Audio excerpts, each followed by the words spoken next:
Raptors get blown out in Game 2 and face the daunting task of having to win 4 out of 5 against a team that's simply dominating them. Raptors Weekly Extra starts now.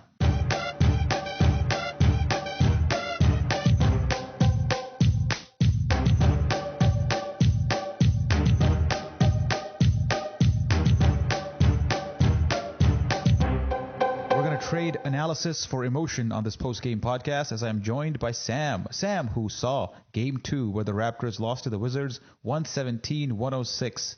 What do you got to say, man? I was pressing the panic button. Is that a button on your remote? Yeah, I was throwing the button at my TV. You were throwing the button at your TV? Yeah. I don't know what else to do. I don't know what else to do. I couldn't yell because I had 2 kids in the house trying to sleep. Yeah. Where do you start with this one, man? Where do you start? I suppose you start maybe with the starting lineups where Dwayne Casey went with Tyler Hansbrough again. But unlike in the Game 1 where he kind of contributed to start, here he played 12 minutes and had zeros across the board. 0 rebounds, assists, steals, blocks, turnovers. He did have 1 foul, so kudos to him for that. And he went +8. So the Raptors basically rode a hot start by DeMar DeRozan to get off to a decent opening to this game. But you kind of knew that the Wizards weren't going to get rattled, and that 8-point lead the Raptors had, it wasn't going to turn into like 16-17 because Washington, they know what they're doing. Yeah, well, I mean, Paul Pierce called it, right? This team doesn't have it. Neither do the Wizards, but they have a couple players who can make things happen. Pierce brings a lot of that credibility to them. He's that calming force for them. John Wall was just incredible tonight, man. Like the guy had more assists than the Raptors as a team did, I think. At one point anyways, I know that was for sure. Yeah, actually, let me just check that stat because that would be absolutely ridiculous. No, he had 17 assists and the Raptors total had 19. So yeah, it's pretty close. And it's an indictment on how static the Raptors offense really is. So hot start, Wizards come back. It's a tie game, late in the first, or a close game at least. And then Kyle Lowry picks up like 2 really silly fouls. One on a trip, which is his own fault because you can't follow a guy that closely. All he has to kind of do is stop, and you're going to get called for a foul. So, he got taken to school there. And then a rotation was blown, and he was matched up with like a big, and then he kind of reached and picked up a 3rd foul. On Otto. On Otto Porter, and that was it. At that point, you knew he's got to go to the bench with his 3rd, and Vasquez comes in, and as soon as that materialized, all done. It was over. At that point, you had Vasquez, who you just couldn't hide with Wall, with Beal, and with Porter on the court, and the Wizards kind of took us to school in that second quarter, where what did they score there? They were like 34-18, so plus 16 for the Wizards in the second quarter. Vasquez got schooled here, but I mean, is it entirely on Vasquez here that happened? Well, I mean, it's not on Vasquez. The guy can't move. He can't move. He can't keep up with Beal. He can't keep up with the Wall. I mean, Lowry has a hard time.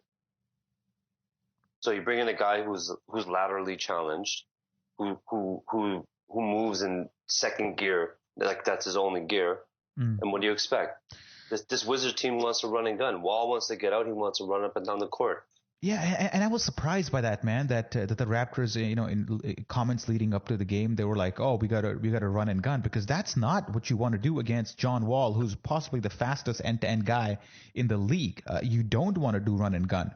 He's devastating off the bounce, man. Like, what are you're gonna run with him? Like, we don't have anybody who can run with him on this team. Maybe Ross, but not even like. And we're not a running team. I don't know why we think we are, because to be a running team, you got to secure the defensive rebound. And the Raptors are not good at that. Like in this game, they were like, minus 17 on the glass. You can't run when you do that. The Wizards are able to run not because of so much of John Wall and Bradley Beal, but because they have the ball and they push out an outlet. They get the rebound, exactly. So the Raptors, their approach into this game was wrong. Like you can't run against them. And how many times did you hear Devlin say, "Oh, Dwayne Casey's yelling, go, go, go," and the Raptors aren't going? Like, what the fuck's that? I have to admit, I watched the entire game on mute. I can't deal with Rod Black. I can't deal with Mo Pete. Yeah. I tried that, honestly. I tried that. I tried that for like first quarter, and my wife walked in, and she's like, "Could you please turn the volume up? It's getting a little odd." Yeah, So what? it's weird. It's weird sitting there watching the Yeah. game without sound. But I didn't hear anything. Yeah. But you could see Casey Yeah. saying "go go go" and doing the circular, like waving his arm around and trying to like shoosh them down the court like what I do to my boy. Yeah. Yeah. I don't know. Well, It feels like so. Here's the funny part, right? Like, so you can't say that Casey's a stupid guy, right? He knows basketball. He knows the game. He's been involved in it. I don't know how old is he, 80? I don't know how old he is, right? So he's been involved in the game of basketball, playing, coaching for years, for decades. So like, what I don't understand is there's a disconnect between what everybody is in the city is seeing and what Casey's trying to make happen on the court. yeah. Right? And not just the city. I think even other analysts, like if you just discard Raptors Republic's opinions and just chalk us off to being stupid bloggers who run a website, even take us out of the context, you'll find like credible media in the U.S. calling out what the Raptors are doing and kind of raising their eyebrow and saying, yeah, that doesn't make sense. And really the evidence right now is really against Casey in how he's trying to approach this playoff series. In game one, it was the whole James Johnson screw up. In game two, it was the Vasquez screw up. And just the approach of like, we're going to outgun Washington just seemed wrong to me. And it was proven wrong. Yeah. Well, so to be fair, the Vasquez thing, I don't know what he's going to do. You're going to bring in Lou Will and give him the ball the entire game? The guy put up what, 18, 19 shots in 28 minutes. He went 5 for 13. He went to the line. He converted every single one. But the thing was, it was so hard for him. The offense running through him? It was so hard because the Wizards, they put Otto Porter Jr. on him, and immediately Lou Williams can't just back off and draw fouls. Like no. he tried his level best, like he was aggressive, and he got to the line 10 times. A lot of those were like when the game was kind of out of hand in the fourth and third quarter. But he tried. But at the same time, there's an adjustment made by Whitman of putting a bigger guy on Lou Williams, and there's nothing the Raptors seem to be able to do to get their sixth man of the year clean looks. It's just, Lou, you were doing this shit against player A in game 18 of the regular season. You got to do the same thing against Otto Porter Jr. in game 2 of the playoffs. There's no offensive adjustment. We talk about defensive adjustment. There's no offensive adjustment from Casey, even when it comes to Lou Will. He can't even get clean looks for anybody, not just your sixth man of the year. Nobody had clean looks. The only clean looks were at the beginning of the game when DeRozan was pulling up from 18 and nailing those, right? And yeah, it's because he had the eye of the tiger in him at the time. But yeah, start of the game. As the game goes down, Washington kind of gets a little bit tighter. They're grabbing every single rebound. Nene and freaking Gortat are running amok and doing whatever the hell they want. And I'm stuttering like an idiot. And Valanciunas has no help in the paint. And like, there's only so much he can do, right? And with DeRozan, give him credit. He came out of the game, on fire. He had a lot of pull-up shots against Paul Pierce. But you realize that Whitman immediately subbed Pierce out. Yep. He got Porter in. He threw DeRozan different looks. And that was it. That was the end of DeRozan. Like, he had 4 field goals in the first quarter, and he had 5 for the rest of the game. So just that simple adjustment of taking Pierce out and putting Porter in has thrown off our best player. And that can't happen. Like, we can't be neutralized that easily in every game. Like, that's just not going to work. Well, so, I mean, we're going to be until we have some sort of offensive game plan, right? Yeah. Go ahead. Whatever it was that they did well just to start the season that disappeared as quickly as it came, Casey's done nothing to move this team from, towards some sort of game. I'm so angry right now. Yeah. Towards some sort of game plan where let's run a pick and roll. Just let's do something fundamental. Yeah, and even on the pick and roll, do one pick and roll and just don't even have to pass it. Just come off the pick and roll, pull up and shoot the ball. Even on the pick and roll, Sam, I'm telling you, man, even on the pick and roll. I mean, game 1, you saw Vasquez and Amir Johnson have a lot of success on the pick and roll. Yeah. Game 2, Whitman adjusted. I can't believe he actually adjusted. Like, Amir Johnson had no more clear paths to the rim on the pick and roll. He was actually being obstructed because the rotations were much tighter. The passes back to Amir Johnson were from Vasquez were contested. There were deflections. The Wizards actually noticed that and adjusted. I don't know, on the last pod, Matt goes like, oh, that's accidental on the part of Whitman. But I don't know, man. The evidence is there that he's actually doing something. And maybe, I don't know. And your point, it feels accidental to me, but. And your point about Valanciunas, like here's a guy, like nobody here is saying that Jonas Valanciunas is a savior. But what he is he's a good offensive player. And throughout the season and this playoff series, we've seen that even when he gets semi-deep position, or even when he catches the ball further out, he gets a decent shot off against Nene or Gortat, who don't really know how to play him. Well, he's way bigger than them, right? He's bigger. He's got a longer reach, and he can get a hook shot off. But and again, as long as he's not pump faking, everything's good. And even his pump fake worked in the first quarter. Well, yeah, it did. But it's just that yet he continues to be an afterthought. Like we go to Valanciunas, well, nothing else is working, and he kind of gets us a bucket here, a bucket there. Like it's that sort of offense we get from Valanciunas.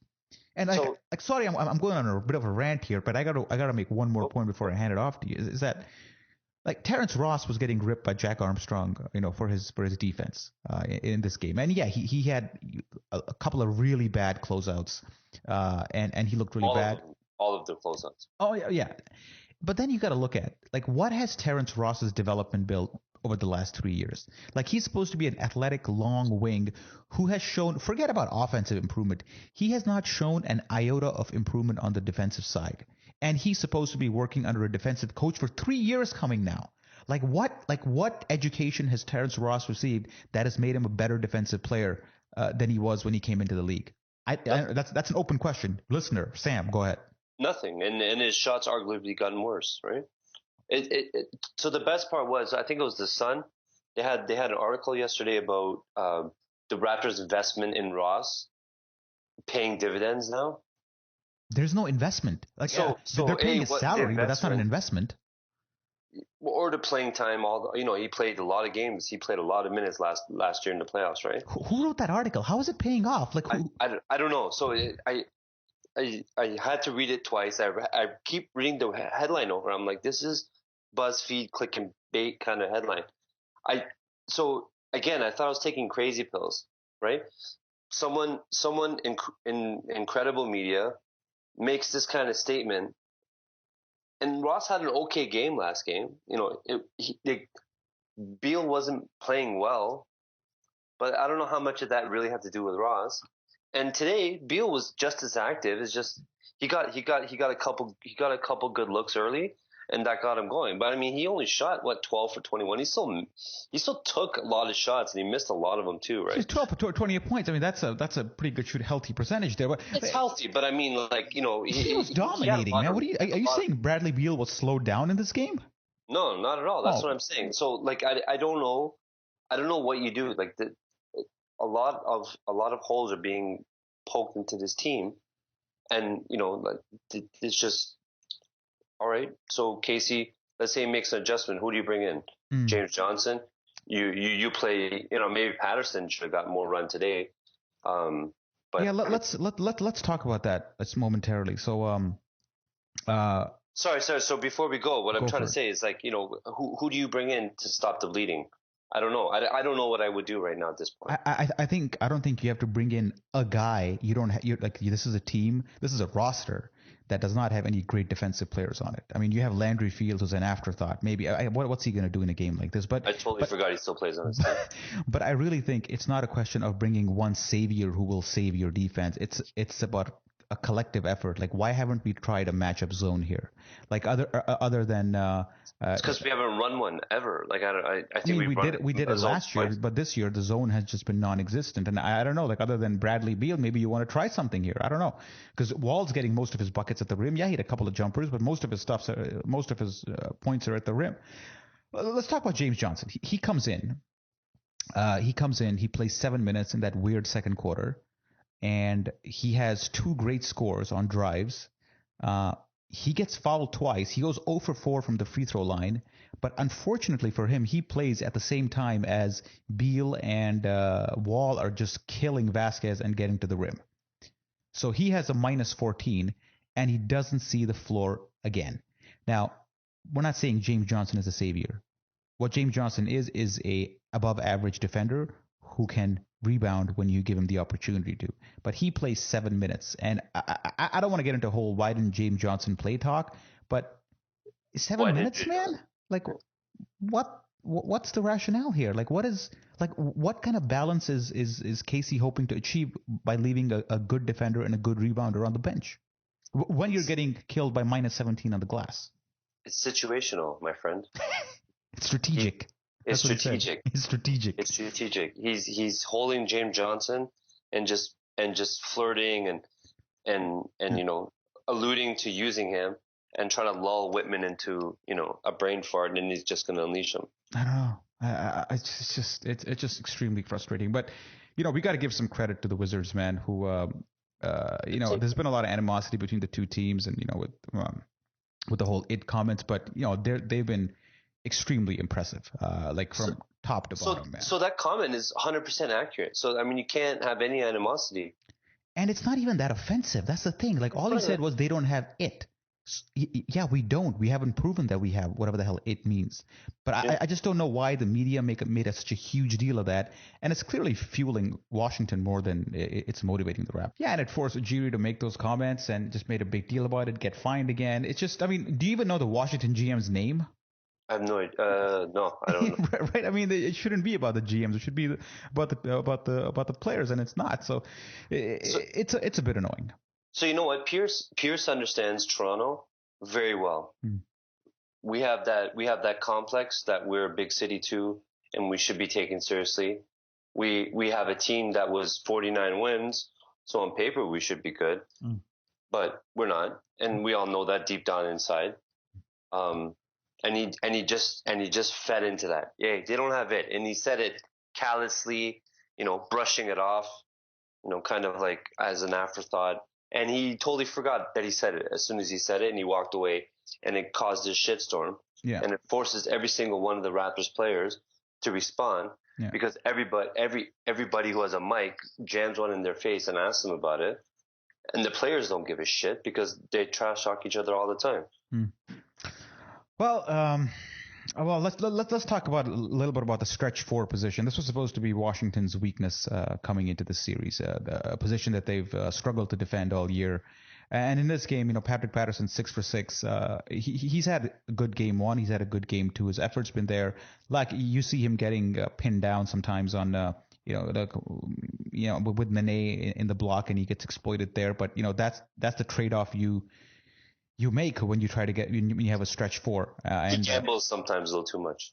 He gambles, but I think that's instruction. I don't think I think all the gambling, to be honest with you, other than Kyle Lowry, whose gambling is just unexplainable, are gambling on instruction. So that's my theory there, and I don't think I disagree with you. I don't think he gambles that much. I think he just closes out really hard. So he was 6 for 6. So he's probably the lone positive, along with DeMar DeRozan's start, that the Raptors can kind of take into Game 3 in Washington. And DeRozan's playmaking. And his playmaking as well. He had 7 assists in this game. But I get this feeling that that Washington's quite comfortable with DeRozan handling the ball, because that probably means that Kyle Lowry's not handling it and he's not being explosive. So there's a bit of a trade-off there, which I think Washington's kind of more willing to make. But honestly, man, like, I don't even want to talk about Game 3 because I'm kind of like, what we've said, all that needs to be kind of said at this point. Like, yeah, our offense is one-dimensional. Our defense can't rebound. We're predictable. James Johnson doesn't play enough. Amir Johnson's too slow. He had a horrible game today. Lou Will shoots too much. Lou Will shoots too much. Grimes Vasquez is a poor defender. Poor basketball player. What are you going to say at this point? What are the adjustments the Raptors are going to make for Game 3? Yeah, the same adjustments they were supposed to make for Game 2. Just make those and you'll be fine, and you'll at least have a chance. But just rounding off our little post-game podcast here, we were trying to give credit to some Washington players here. Like, I'm extremely impressed by two things. First, Bradley Beal's movements off the ball. Yeah. No matter who the Raptors put on him, whether it be Kyle Lowry, DeMar DeRozan, he's making them work so hard on defense. Hard. And the key is that we know he's a great shooter, but it felt like his instinct was get to the rack every single time. Yeah. He used his shot as bait to get people off their feet, and he just went to the rack. Yeah. He's always running. He's always cutting to the rack. Yeah. Porter as well. He was doing a lot of that. He was slashing. He was getting the ball in motion. 2-step layup. I didn't feel very. I don't feel like he's that great of a player, and he hasn't shown so much. Porter is basically their James Johnson.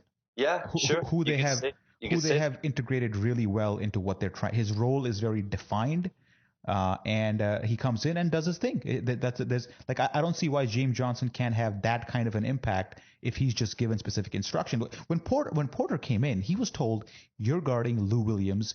You're going to prevent him from going, bringing the Raptors back into this game early. You're going to stop him from getting open threes." And he did that. He got deflections. He got steals, and he was causing havoc. And he made everyone run around chasing him.